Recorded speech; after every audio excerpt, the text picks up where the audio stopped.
Hello students. तो पिछले class में हम लोगों ने सीरीज कॉम्बिनेशन ऑफ रजिस्टर पढ़ा था कि रजिस्टर्स जब सीरीज में कंबाइंड होते हैं तो उस केस में वोल्टेज और करंट में क्या परिवर्तन होता है या क्या चेंज होता है या क्या सेम रहता है। और ओवरऑल एक डेरिवेशन पे भी हम लोग पहुँचे थे कि ओवरऑल इक्विवेलेंट रेजिस्टेंस क्या होता है जब सीरीज में सारे रजिस्टर्स जुड़े रहें, है ना। तो ये चीज़ें हम लोगों ने पढ़ी थी।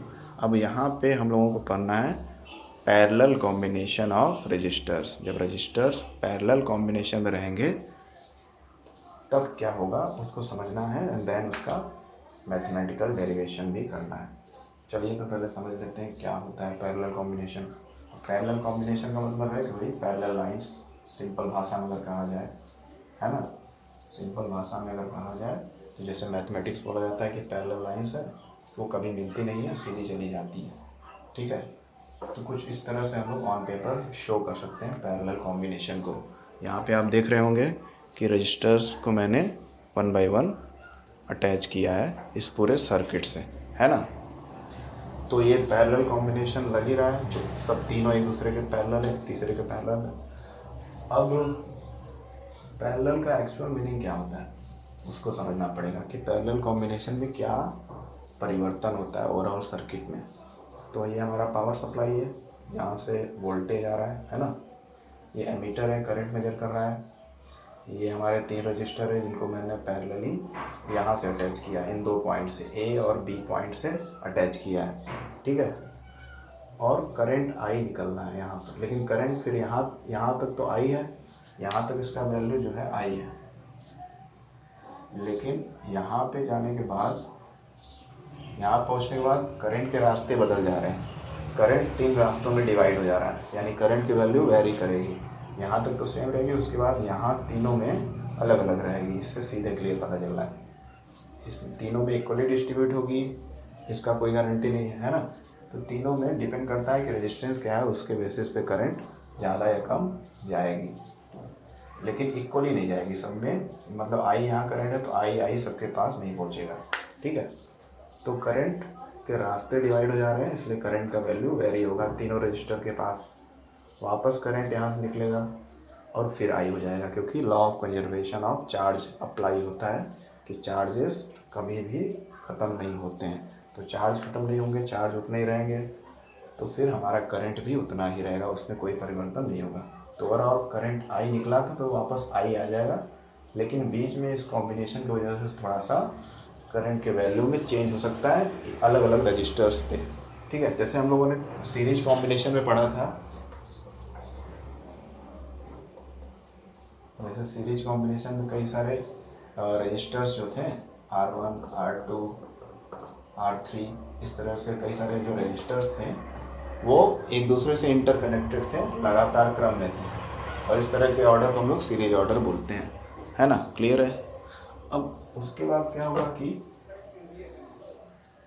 अब इसमें जो करंट आ रहा था वो सब में बराबर आ रहा था, हर एक रजिस्टर के पास करंट उतना ही था। मान लीजिए 5 एम्पियर का करंट निकला हमारे पावर सप्लाई से, है ना, 5 एम्पियर का करंट निकला हमारे पावर सप्लाई से, तो 5-5 एम्पियर सबके पास पहुंच रहा था। क्यों?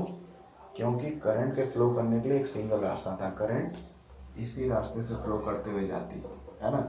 तो जब करंट के लिए एक सिंगल पाथ रहता है फ्लो करने के लिए, तो उस केस में चाहे कितने भी रजिस्टर्स लगा दीजिए, चाहे कितने भी इलेक्ट्रॉनिक डिवाइसेस लगा दीजिए, सब में करंट का वैल्यू सेम रहेगा। बस वहाँ पे क्या चेंज हो रहा था, वोल्टेज चेंज हो रहा था, है ना।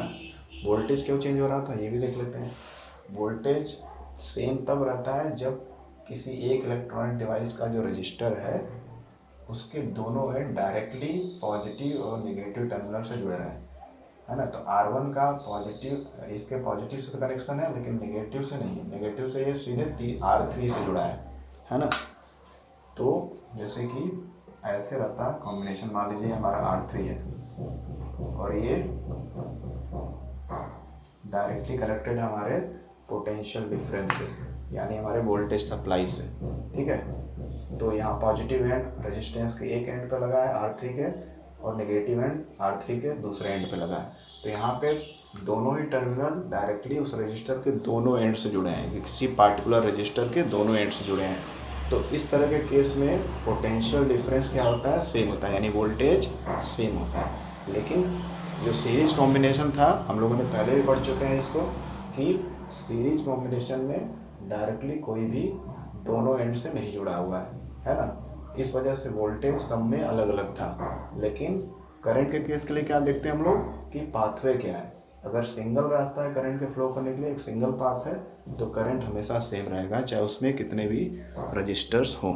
ठीक है, तो ये चीज़ है। तो यहाँ पे आप देख रहे होंगे कि करंट यहाँ से तो सीधे रास्ते जा रहा है, एक सिंगल पाथवे है। यहाँ से पाथवे 3 हो जा रहा है, 3 हो जा रहे हैं, तो 3 रास्ता हो गया, यानी पाथवे उसका बहुत सारा ब्रांच हो गया। जब पाथवे चेंज हो गया तो करंट का वैल्यू डिफरेंट हो जाएगा, सीधी सी बात। वापस सारा जो करंट का वैल्यू निकलेगा यहाँ पे, तो फिर से एक सिंगल पाथ हो गया, फिर वापस उतना ही करंट हो गया और रिटर्न हो गया अपने इनिशियल पॉइंट पे, और यही साइकिल चलता रहेगा। ठीक है, तो करंट का वैल्यू वेरी करेगा हर एक रजिस्टर पे, क्योंकि रजिस्टर का वैल्यू अलग अलग है, तो करंट का वैल्यू भी अलग अलग आएगा, सेम नहीं रहेगा, क्योंकि करंट का रास्ता बदल चुका है। करंट के एक सिंगल पाथ नहीं है, मल्टीपल पाथ है। ओके, पोटेंशियल का क्या केस है? अभी हम लोगों ने पढ़ा था कि पोटेंशियल डिफरेंस या वोल्टेज रजिस्टर पे इक्वल होगा जब उसके दोनों एंड, हर एक रजिस्टर के दोनों एंड पॉजिटिव नेगेटिव से डायरेक्टली कनेक्टेड है। अब यहाँ पे देखिए आप कि हमारा मेन सप्लाई का दोनों एंड है, positive negative and.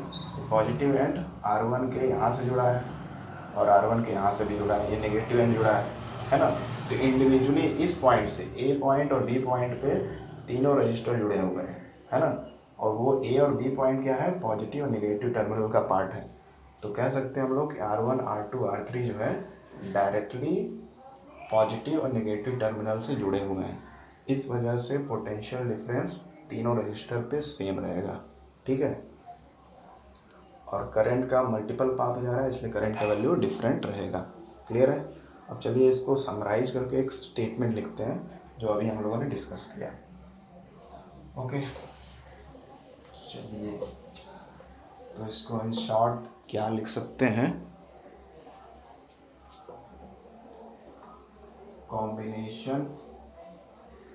combination of registers are said to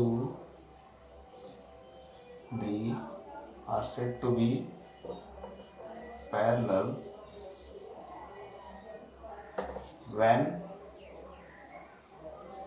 value of current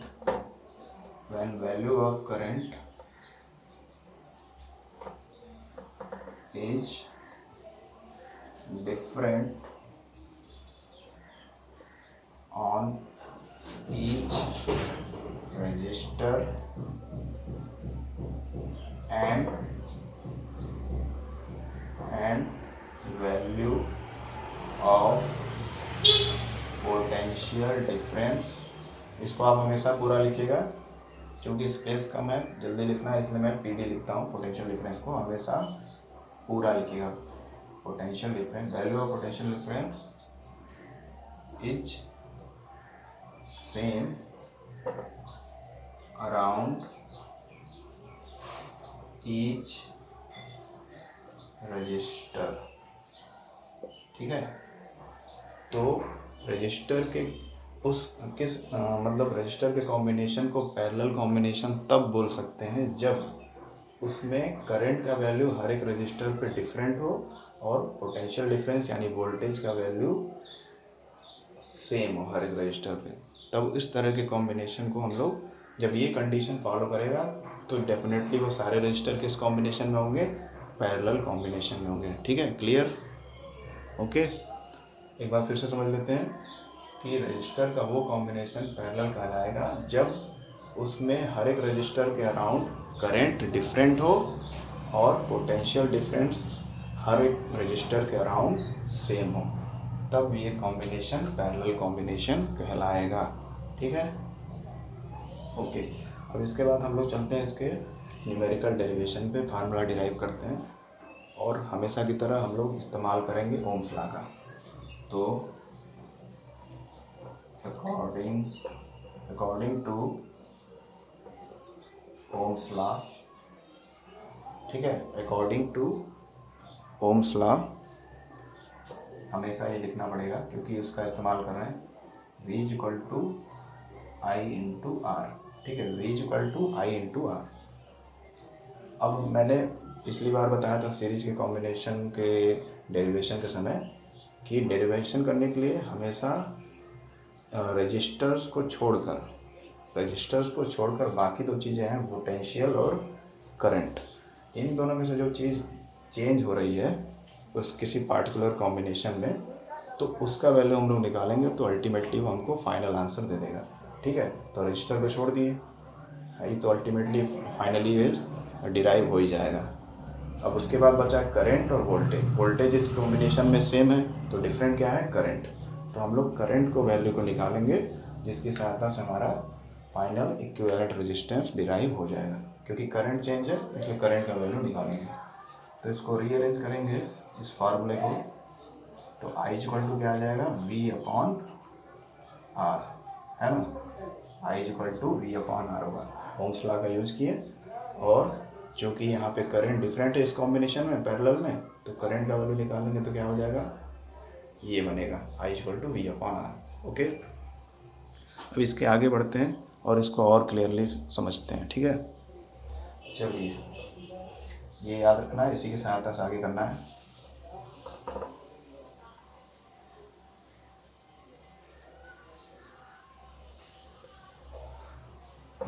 तो हमारा चल रहा है डेरिवेशन। उसके पहले हम लोग को और भी चीज़ें नोट डाउन कर लेनी है। टोटल करंट हमारा क्या है सर्किट का, टोटल करंट I है। यहाँ तक I जा रहा है, बट जा रहा है, डिफर हो जा रहा है, अलग अलग हो जा रहा है वैल्यू, लेकिन फाइनली वापस उतना ही आ रहा है। तो टोटल करंट क्या है हमारा, टोटल करंट I है, ठीक है। फिर टोटल पोटेंशियल या टोटल पोटेंशियल डिफरेंस क्या है, वोल्टेज कितना है, V है, यहाँ भी V है और सबके अराउंड भी V है, सेम वैल्यू आ रहा है। तो टोटल पोटेंशियल डिफरेंस कितना है, V। और क्या हो गया, टोटल रेजिस्टेंस,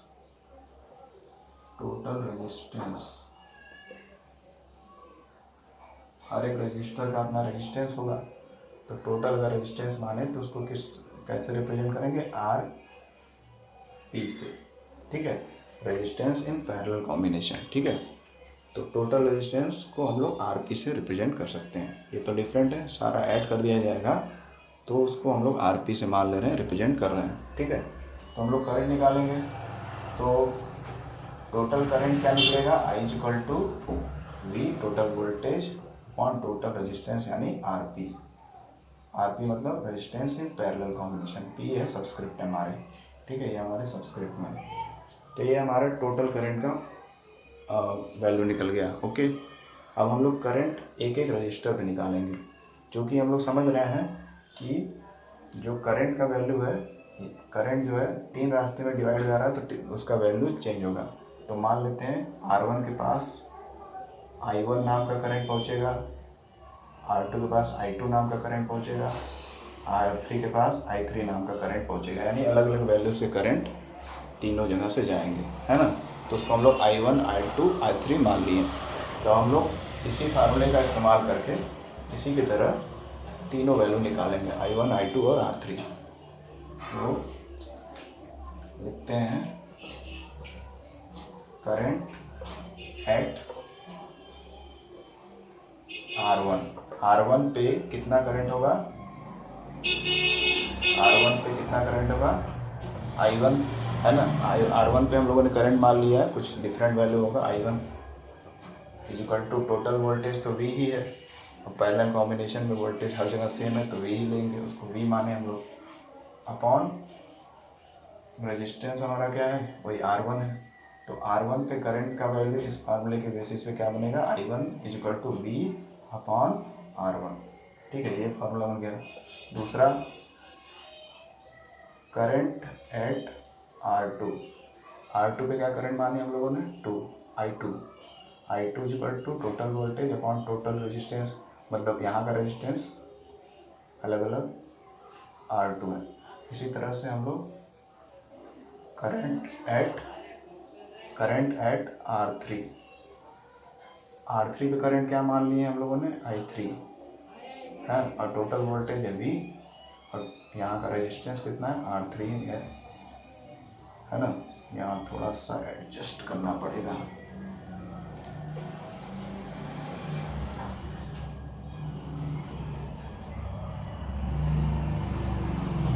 ठीक है, तो इस तरह से हमको I1, I2 और I3 का फार्मूला मिल गया। ये बहुत ही सिंपल है, इसमें कुछ भी कंफ्यूज होने की ज़रूरत नहीं है। हर एक रजिस्टर के पास कितना करंट होगा वो निकालना हमको। ओम्स लॉ का फार्मूला यूज कर रहे हैं। ये हमने टोटल सर्किट का करंट निकाल लिया, जो हमारा I निकल रहा वापस I आ रहा है, टोटल वोल्टेज भी है, और टोटल R को हमने RP से मान लिया। अब इसी की जगह पर हम लोग चेंजेस कर रहे हैं, है ना। हर एक रजिस्टर के पास जाएगा तो करंट का वैल्यू चेंज होगा पैरेलल कॉम्बिनेशन में। तो पहले वाले जगह पे I1 करंट पहुंचेगा, हम लोग मान लेते हैं, कुछ वैल्यू मान लेते हैं I1 I2, है ना। तो I1 अपॉन वोल्टेज तो सेम है तो V ही रखेंगे हमेशा, और रजिस्टर हर बार चेंज हो रहा है तो R1 रखेंगे, तो R2 रखेंगे, R3 रखेंगे, सेम फार्मूले पे तीनों बन गया। ठीक है, तो करंट का तीनों वैल्यू आ गया, क्योंकि 3 रजिस्टर हम लोगों ने माना है इस सर्किट में। ओके, अब क्या करेंगे, अब हमको करना क्या है, अब टोटल करंट हम लोग जोड़ देंगे, पूरे सर्किट का टोटल करंट ऐड करेंगे। ये टोटल करंट का वैल्यू है और ये इंडिविजुअल करंट है ना। ये 3 करंट है, एक ही करंट जो है 3 ब्रांचेस में हो गया। अब तीनों का वैल्यू जोड़ेंगे तो किसके बराबर होगा, टोटल करंट के बराबर ही आएगा, क्योंकि करंट तो लॉस होता नहीं है, जितना जाएगा करंट उतना आएगा। ठीक है ना, तो वही करेंगे हम, तीनों वैल्यूज़ को जोड़कर इसके बराबर लिखेंगे। ठीक है, क्योंकि ये टोटल करंट का वैल्यू दे रहा है और ये इंडिविजुअल करंट का वैल्यू दे रहा है अक्रॉस ईच रजिस्टर। ठीक है, चलिए तो इसको अब मिटाना पड़ेगा, क्योंकि यहाँ पे तो हो नहीं पाएगा, ऊपर का मिटाते हैं। तो इसको कैसे लिख सकते हैं, इसको कैसे लिख सकते हैं, जल्दी जल्दी करना है क्योंकि बैटरी ख़त्म हो रहा है। तो total current in circuit is equal to sum of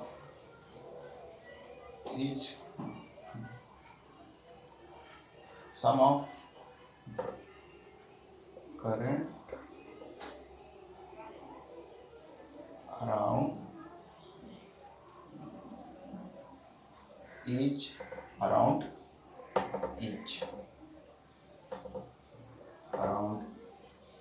register. ठीक है, टोटल करंट हमारे जो सर्किट का है I है, वो किसके बराबर होगा, हर एक करंट के सम के बराबर। I1 I2 I3 जो हम लोगों ने निकाला है उसको जोड़ देंगे तो टोटल करंट के बराबर होगा। ठीक है, तो वही लिखा है मैंने, total current in circuit is equal to sum of current around each resistor. हर एक रजिस्टर के पास जो करंट है वो बराबर होगा।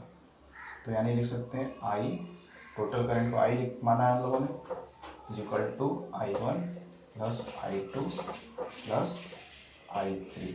अब हम लोग अगले स्टेप में क्या करेंगे, इन वैल्यूज़ को पुट करेंगे। ये I1 का जो वैल्यू है V/R1, I2 का वैल्यू जो है V/R2, I3 का वैल्यू है V/R3, इन सारे वैल्यूज़ को इसमें पुट करेंगे। तो अब इसको मिटाने की ज़रूरत है, पड़ रही है, इसको मिटा देते हैं। चलिए, तो स्टेटमेंट लिख सकते हैं, putting the value of I1 I2 I3 in equation, कोई इक्वेशन नंबर इसको आप डाल सकते हैं, है ना। स्टार्टिंग में पहला इक्वेशन था I का, टोटल करंट का, उसके बाद 3 इक्वेशन थे I1 I2 I3 के, तो उसको सब नंबरिंग भी आप कर सकते हैं या अबव इक्वेशन भी कर सकते हैं, इन अबव इक्वेशन करके लिख सकते हैं। तो टोटल करंट का हम लोगों ने क्या निकाला था, V/RP लिखा था, है ना। Total current I is equal to V/RP is equal to I1 का क्या वैल्यू आया था, I1 का आया था V/R वी अपॉन था R1, I2 पे क्या करंट था, V अपॉन R2, I3 पे क्या करंट का वैल्यू है हम लोगों ने सॉल्व किया था, V अपॉन R3। ओके ठीक। अब आप देखेंगे कि ये इस फार्मूले में इसको पुट कर दिए। अब कुछ चीज़ें जो हैं सेम है, क्या सेम है, पैरेलल कॉम्बिनेशन में वोल्टेज या पोटेंशियल डिफरेंस सेम है, तो इसको हम लोग कॉमन ले सकते हैं।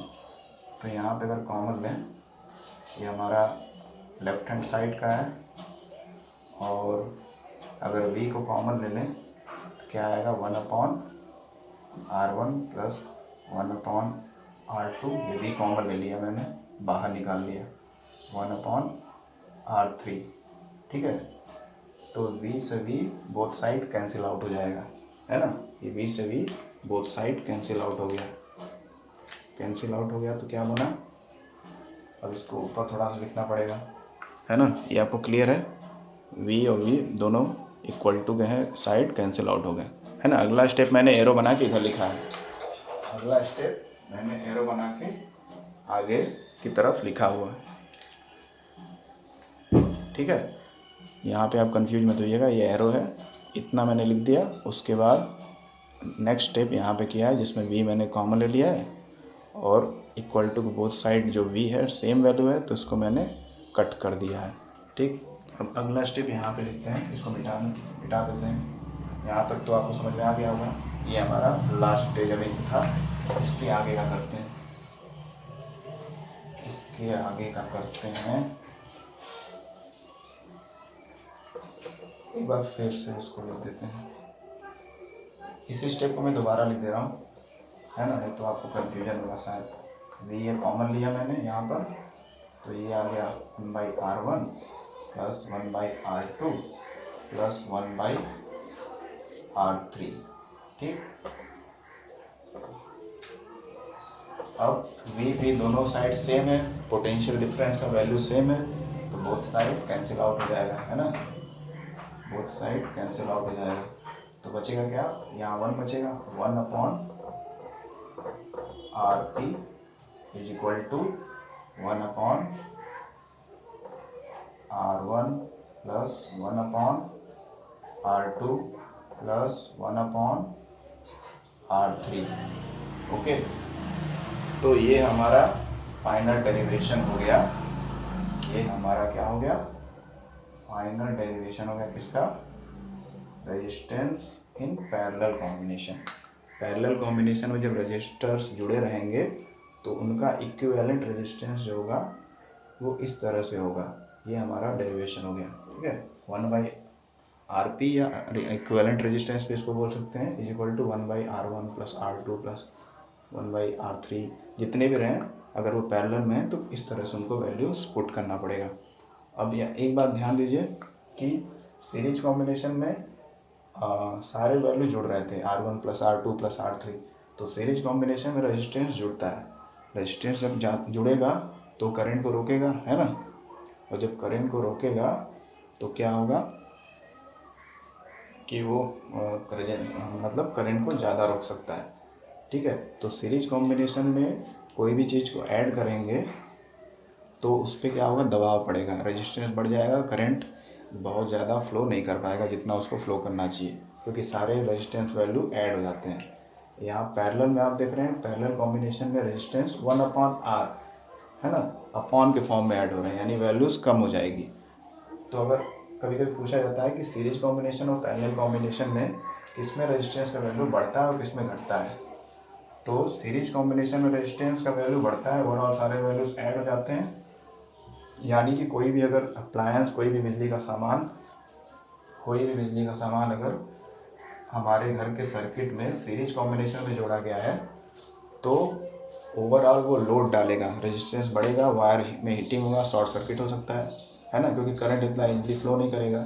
इसलिए उनको पैरेलल में जोड़ना चाहिए, क्योंकि पैरेलल में रेजिस्टेंस का वैल्यू कम हो जाता है, क्योंकि अपॉन के फॉर्म में, फ्रैक्शन के फॉर्म में, तो डेफिनेटली वैल्यू क्या होगा, कम हो जाएगा। क्लियर है, तो ये हमारा हो गया derivation of resistance in parallel combination. ठीक, आइए इस पे कुछ क्वेश्चन कर लेते हैं तो और अच्छे समझ में आएगा।